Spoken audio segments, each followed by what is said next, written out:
Hey everyone, welcome back to my channel. It's Sarah here. Today I'm showing you how to make these delicious crescent rolls.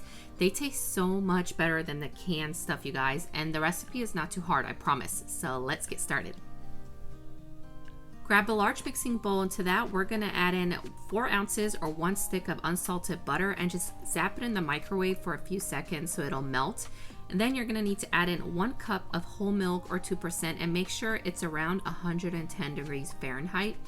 And then we'll also add in half a cup of yogurt. I just used Greek yogurt, plain Greek yogurt, and I did pull that out about half an hour prior so that it can also sort of come to room temperature. And just make sure you stir these ingredients together really quick. In another bowl, we're going to add in 5 cups of all-purpose flour as well as 2 teaspoons of salt, and we're going to mix these two together. And then we're going to add in 1 tablespoon of granulated sugar, as well as 1 packet of instant yeast, which is also equivalent to 2 1/4 teaspoons.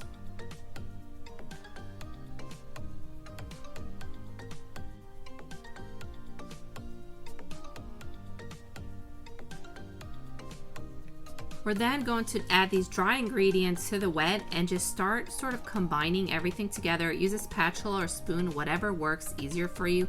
I like to do a little bit of flour at a time to incorporate everything, and then eventually when you add the rest of your flour, you're going to end up having to most likely knead this out of the bowl. So just sort of see how big your bowl is and what you're comfortable with. And then always remember, you can always stick this in your stand mixer. It is a lot easier and quicker if you're not into kneading dough.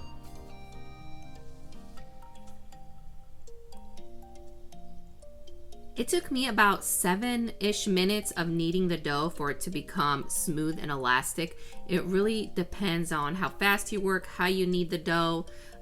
Even in your stand mixer, it's going to be a little bit different. So just keep an eye on the dough. It should be elastic, so when you sort of poke it with your finger, it should bounce right back up.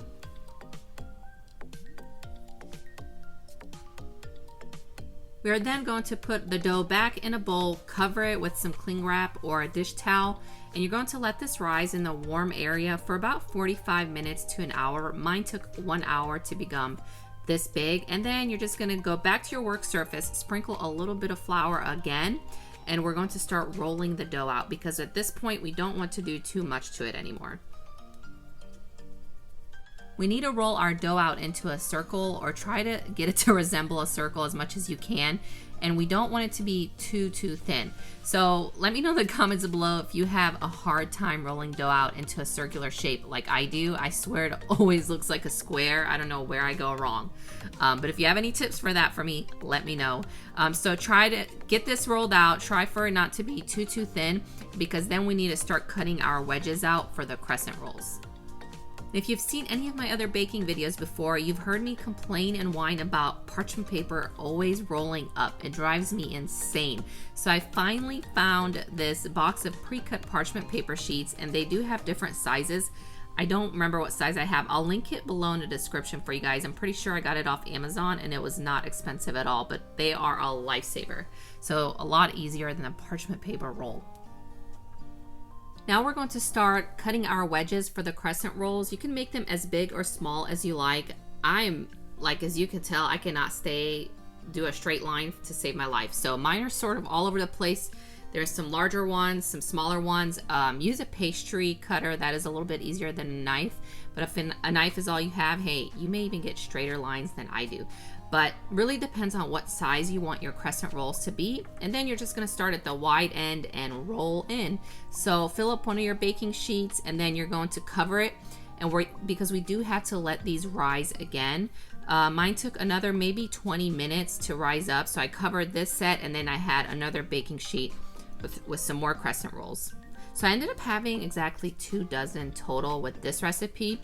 But like I said, if you cut these bigger and wider, you'll have bigger crescent rolls, so you'll have less. While the rolls are rising again, go ahead and mix together 1 egg with 1 tablespoon of milk so that we can brush the top of the crescent rolls.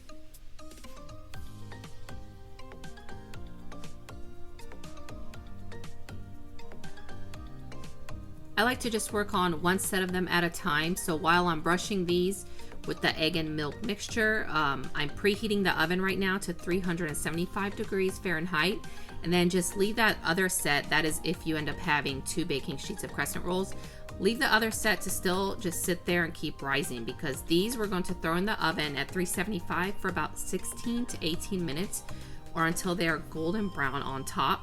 And then as you're about to pull those out of the oven, you're gonna brush this other set. And then I do like to leave some plain, and one of them I like to sprinkle with this everything bagel seasoning. It is so good. It's just a local one I get here at our grocery store called H-E-B. You can find this really at any store. They are so good when you sprinkle them with these. You can also do sea salt on top. Really just kind of play around with whatever flavors you like, or you can leave them plain like I did. That is all to it, you guys. These are so fluffy and airy inside. I love them, especially when they are warm. I love putting Nutella on these. You can even have them for breakfast with like butter or jelly and tea or coffee. So good. I hope you give this recipe a try. Please let me know in the comments if you do and how it turns out. Please consider subscribing to my channel if you haven't already, and give this video a thumbs up. And I will see you guys next week with another recipe video. Bye.